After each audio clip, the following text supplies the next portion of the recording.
Les objectifs de développement durable de l'ONU, c'est 17 appels à l'action.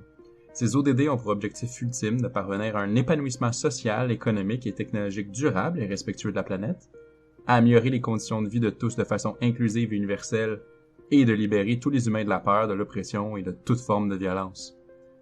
Avec l'arrivée de la COVID-19 et l'ampleur insuffisante des mesures instaurées depuis 2015, il est primordial de débuter la décennie avec des actions ambitieuses pour atteindre les ODD. C'est dans ce contexte que notre équipe a décidé de composer des capsules en soutien au guide de référence des ODD pour mieux expliquer les objectifs de développement durable et comment les intégrer davantage dans un projet réalisé dans le cadre d'un décennie. Comme les ODD à caractère social et économique sont historiquement souvent au cœur des projets de coopération, les capsules actuelles misent sur les ODD axés sur l'environnement pour encourager sa présence dans les projets SIM. Au quotidien, nous sommes chanceux au Canada d'avoir un accès facile à l'eau potable. Pourtant, cela n'est pas le cas pour tout le monde, alors que le manque d'eau concerne actuellement plus de 40% de la population mondiale et ne fera qu'augmenter avec la population grandissante. Cet ODD rappelle que l'accès universel et équitable à l'eau est un droit pour tous et chacun. De plus, il ne sous-entend pas seulement l'accès à l'eau potable, mais aussi aux services d'assainissement et d'hygiène.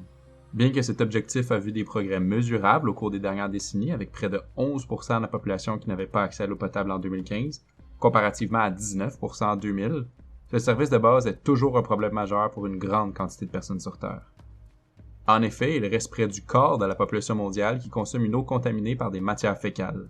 Le droit à l'eau est donc bafoué pour une quantité phénoménale de personnes. Pourtant, l'eau est une partie intégrante et primordiale de notre quotidien. Il semble évident que c'est un droit nécessaire pour chaque humain. L'eau douce est une ressource inestimable pour la santé humaine, la sécurité alimentaire et énergétique, l'éradication de la pauvreté, et j'en passe. Historiquement, les écosystèmes liés à l'eau ont toujours fourni des sites naturels pour les établissements humains. Mais comme d'autres ressources naturelles, l'eau est en danger. Ainsi, plus de 80% des eaux usées générées par l'humanité sont déversées dans les cours d'eau et les océans, sans passer par aucun système de traitement, augmentant directement la pollution de ces cours d'eau. Dans le contexte de la coopération internationale, l'eau est une composante qui peut être difficile à intégrer, car c'est une ressource qui représente des choses très différentes pour chaque communauté d'accueil, dépendamment de l'écosystème, de la culture, de la religion, de l'histoire, du statut social, du genre, ou même de la gouvernance locale. Il faut donc être attentif à cette réalité lors de la définition du projet. Il y a intérêt à mettre l'effort, puisque l'eau est une ressource complexe et connectée à beaucoup de sphères de la vie. Pour optimiser son impact au cours de projets de coopération internationale, il est intéressant de voir comment l'ODD 6 est relié directement à d'autres ODD. Par exemple, les femmes et les filles sont responsables de la collecte de l'eau dans 80% des ménages sans accès à l'eau sur place. Il devient alors important de valoriser ce travail pour autonomiser ces femmes et ces filles. Cela appuie l'ODD 5, soit l'égalité des sexes. L'empreinte écologique de la consommation de l'eau des ménages et entreprises est très importante. Il faudrait donc faire attention à minimiser cet impact en réduisant la consommation et en sensibilisant à une consommation saine. Cela aiderait à atteindre les ODD 12, consommation et production responsable, et 13, lutte au changement climatique. Une économie respectueuse de l'environnement et durable devrait aussi développer et valoriser l'ingénierie de l'eau, soit l'hydroélectricité, la gestion de l'eau potable, la construction d'aqueducs, etc. Cela pourrait dynamiser l'emploi et appuyer l'ODD 8, travail décent et croissance économique. Un exemple de projet de l'UDS qui a bien intégré l'ODD 6, soit accès à l'eau, est le projet d'assainissement de l'eau pour les élèves d'une école primaire et la communauté à Croix-des-Bouquets à Haïti.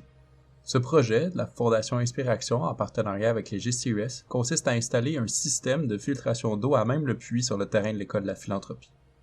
Ce puits sert tout aussi bien aux besoins de l'école que comme centre de distribution d'eau potable et non potable pour toute la communauté environnante. Le projet intègre donc l'ODD 6 dans la mesure où son objectif ultime est d'améliorer l'accès à l'eau potable pour la communauté de Savane-Blonde à Croix-des-Bouquets. Après l'écoute de cette capsule, j'espère sincèrement que vous comprenez mieux les enjeux environnementaux dans le cadre d'un projet de coopération internationale. Si vous voulez approfondir votre compréhension ou avoir des conseils pour mieux intégrer l'environnement et les ODD dans votre projet de coopération internationale, et particulièrement aux ESIM, n'hésitez pas à consulter le guide de référence produit par les auteurs de cette capsule. De plus, si vous êtes intéressé par la coopération internationale ou la citoyenneté mondiale, nous vous recommandons d'aller voir les affichages des ESIM, projets au GCUS, projets au PFCI, ou encore de vous impliquer au sein d'une initiative locale, votre association étudiante ou de tout projet qui vous motive, car cela vous permettra de vous former en tant que la relève de demain. Au final, merci beaucoup de nous avoir écoutés et au plaisir de vous rencontrer sur le terrain.